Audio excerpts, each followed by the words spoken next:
Subhanallah, saya punya pengalaman. Alhamdulillah Allah kasih saya 6 orang anak. Ada 5 orang perempuan, 1 laki-laki.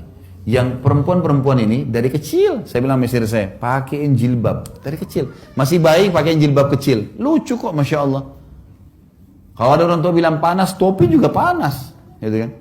Pakai jilbab. Subhanallah, karena sudah terbiasa anak-anak perempuan saya pakai jilbab, sampai pernah terjadi saya pulang taklim di Jakarta. Biasanya saya parkir mobil, kemudian saya naik motor, panggil anak-anak saya yang masih kecil-kecil, ayo ke supermarket dekat rumah, belanjain mereka coklat apa segala gitu. Kakaknya udah keluar pakai jilbab, naik di motor, adiknya masih di dalam.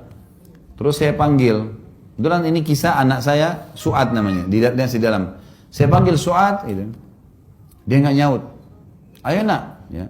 Saya kebetulan, saya suruh anak-anak saya panggil saya Abati. Abati itu sama dengan Nabi Ibrahim waktu dipanggil sama anaknya Ismail. Ya Abati, wahai ayahku yang tersayang, gitu ya. Jadi mereka panggil saya Abati. Terus saya tanya, ayo Suad, kenapa belum keluar? Gak ada suara. Abati sudah nunggu nak.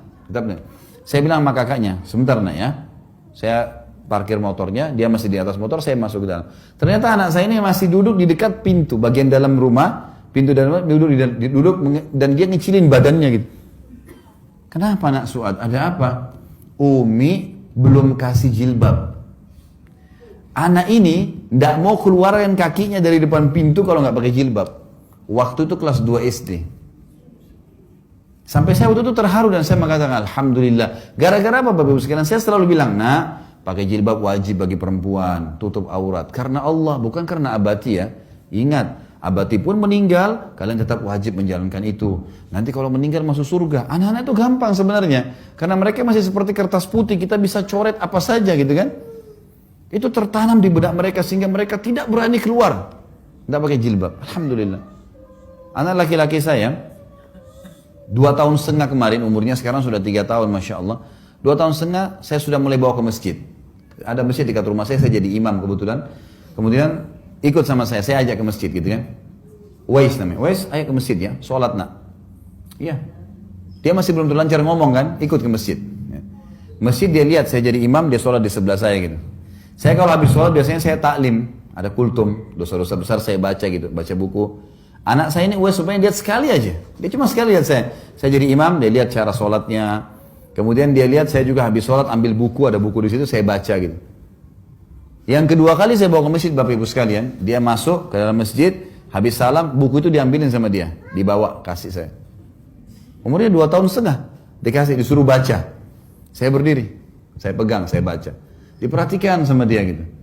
Yang ketiga kali, yang keempat kali, yang seterusnya saya bawa dia ke masjid, dia ambilin buku, dikasih sama saya berdiri ceramah, dia ambil buku lain, dia juga ceramah. Di sebelah saya, dia ngoceh-ngoceh saja. Sampai kadang-kadang jemaahnya ada yang ketawa gitu. Tapi dia ngomong saja. Sambil dia ikuti cara saya. Pegang buku, dia juga ngomong. Lihat saya sambil ngobrol. Dia ngomong aja. Bagi saya positif saja. Alhamdulillah di umur 2 tahun setengah, dia tahu masjid untuk sholat. Sampai istri saya bilang pernah satu waktu saya nggak bisa antar, dia naik taksi. Lalu pas azan, dia teriak langsung sama supir taksinya. Azan, sholat. Sama supir taksi. Kata istri saya, takutnya nanti ini supir saya tersinggung nih. Tapi dia bilang gitu. Dia bilang gitu. Alhamdulillah. Saya ke masjid naik motor sama dia. Terus setiap ada jemaah yang lewat. Di situ dekat rumah kebetulan ada jemaah-jemaah rutin. Saya bilang, Assalamualaikum Pak. Assalamualaikum. Ini Wes ini perhatiin rupanya. Anak saya ini perhatiin. Pulang dari masjid. Lewat lagi dengan jemaah. Dia yang bilang, Kum. Dia yang salam. Lihat pola pendidikan yang kita terapin. Cepat sekali mereka itu. Dan selalu sudah begitu. Masuk rumah sudah salam. Assalamualaikum. Dia sekarang sekolah. Masuk SD. Baru tadi istri saya cerita, guru-gurunya di sekolah sering ketawa, terhibur kalau anak ini ke sekolah. Jadi kalau lewat teman-teman sekolahnya, teman-teman perempuannya, dia tutup matanya, dia bilang, bukan mahram.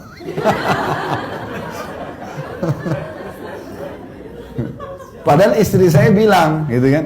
Itu kan ada mbak yang bantu di rumah. Ini Uwais bukan mahram sama mbak ya. Gak boleh lihat kalau mbak begini, kalau mbak gak pakai jilbab, gitu sama dia. Rupanya dibawa ke sekolahnya itu, di situ matanya sama dia. Dan banyak sekali saya lihat. Jadi ternyata itu pola pendidikan, gitu kan? Gimana caranya kita membiasakan saja.